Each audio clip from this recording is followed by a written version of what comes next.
I am with a radio working group that has just submitted an application to the Federal Communications Commission just in the last week for low-power FM community radio. And this is under the auspices of the Fellowship of Reconciliation, which started here in Louisville in 1975. They work to find alternatives to violence in personal relations, community relations, national and international relations.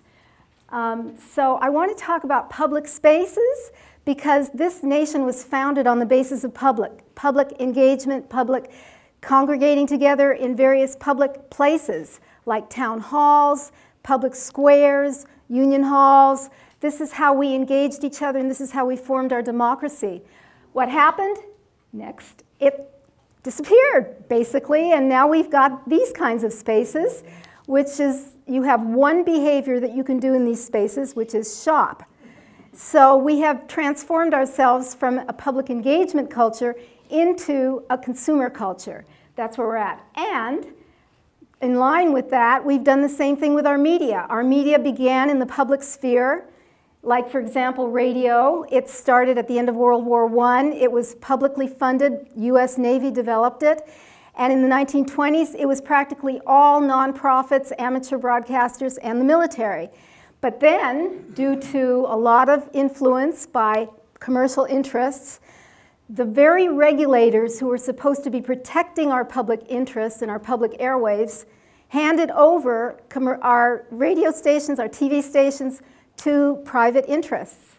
And it culminated in the Telecommunications Act of 1996, which was a basic giveaway of all of our media, our broadcasting, our movie theaters, our publishing, our radio, our TV. Everything went over to about 6 mega corporations, and you guys probably know who they are.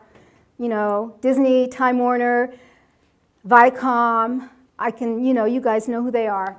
And I want to say that it didn't only undermine our democracy, but it also endangered our homeland security. This is an example. This was back in 2002 in a town, Minot, North Dakota. A train derailed, and here it is, spilled 240,000 gallons of toxic chemical. And that formed a toxic cloud over the community.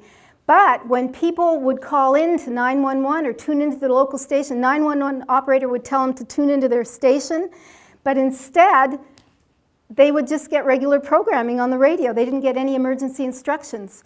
So it caused a widespread panic. Now this is because, and it killed one person and injured 300 were sent to the hospital.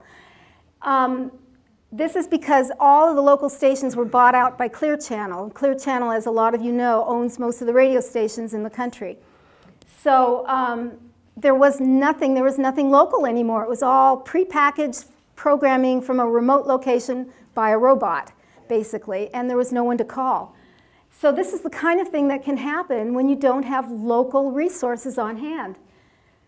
So I want to talk about what's happening now, which is a great opportunity, which is only a one-time opportunity. It's something that's taken a long time to come about, but we now have the capability of having 1,000 or over 1,000 low-power FM community radio stations throughout the country. It's estimated that perhaps there are 7 frequencies here in Louisville, and there are nonprofit groups, you have to be a nonprofit, who already have applied, and we are one of those groups, and we are keeping our fingers crossed. And I just want to give you an idea of some of our visions. We are for a community radio station, which means we want to empower people in every walk of life, disenfranchised, marginalized people, people all over. They all have stories to tell. On the other hand, and the way we're going to do that is with workshops and training to get people to learn how to use the technology that is now making this something that everybody can do. Everybody can be a citizen journalist. The catch is you don't want to have a free-for-all either. You don't want anything goes kind of radio. So we also envision having a clearinghouse where it would be anything that came in would be screened, it would be verified for authenticity and facts, and it would be edited. So we would maintain high-quality programming. Next. So we want people to tell their stories. There's lots of stories out in the community that would be better than a movie script, I can assure you. And we want people to find other people who have stories to tell. Like, for example, a refugee from Somalia might have a fantastic story to tell about her life in Somalia, how she ended up in Louisville, what her life is like in Louisville.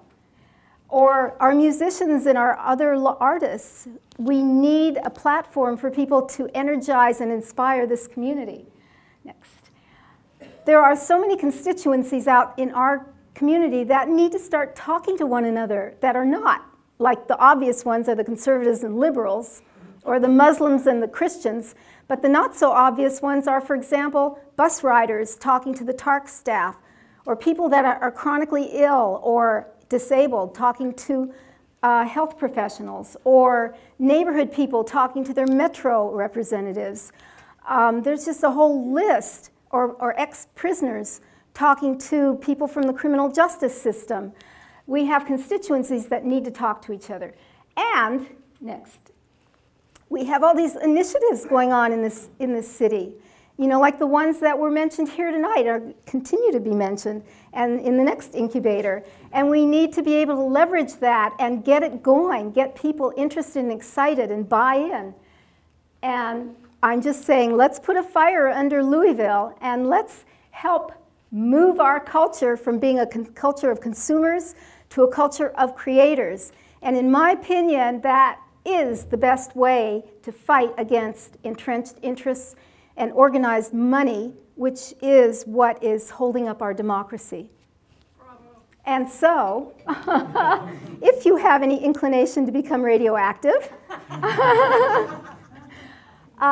we need a lot of help. We have, if we get our approval, we'll have 18 months in order to get the radio show up and running. And in that time, we are going to need an army of volunteers. We're going to need people who can go out and produce content, and we're going to need people with technical expertise on radio production. So if any of that interests you, please come to our breakout and sign up.